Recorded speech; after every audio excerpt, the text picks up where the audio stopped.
nagmamadali na si Lola. Nakabuntot na yung apo. So, yan. Tapos, yung cabbage. Kasi nakita ko itong mga gulay na ito. Sobra-sobra ng anak ko kanina. Nagluto siya. So, dinagdagan ko na lang na. Parang kulang yung tubig, guys. 1 cup lang yung nilagay ko. So, dagdagan ko na natin. Hinihila na yung short pan ko. So sad. Ang ginamit natin gulay, yung 1 cup. Tapos yung sibuyas, medium size.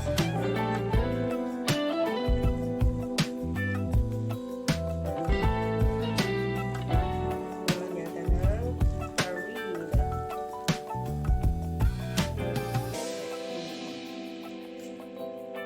Wala tayong binabasang ano dito, guys. First time ko nung gawin ito, pero ano na, tingnan natin kung ano siya. Nagdagan ko ng harina kasi mapapanot yung gulay.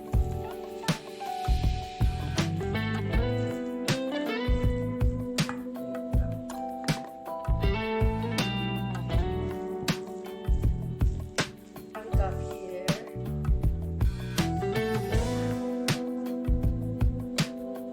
Lagay ko tama na. So, ilis ako yung lagay ko dito para alam kong isulat sa description mamaya. Well, okay. Tama na siya. Tama na yung harina niya. Yung tubig lang ang kulang.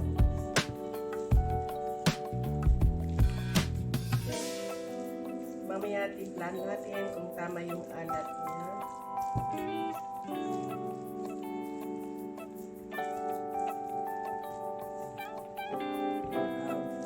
Wala akong binabasang recipe.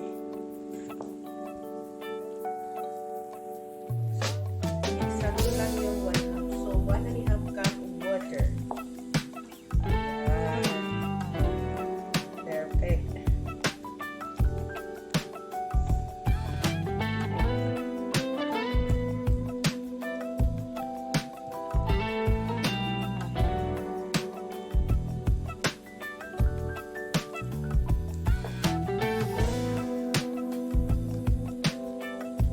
Kasi ang mga sinulan, daming bawal ang pagkain, bawal ang karne, red meat, bawal, wala yung naman na sipag magluto ng gulay na fritters. Yan. So, okay siya. Yan. Tapos gagawin natin mamaya ng balls. Sunod natin siya, itulog natin sa mantika. Ito lang po ay version ko lang po ito. Dahil nga nag-iisip ako kung ano ang kakainin ko.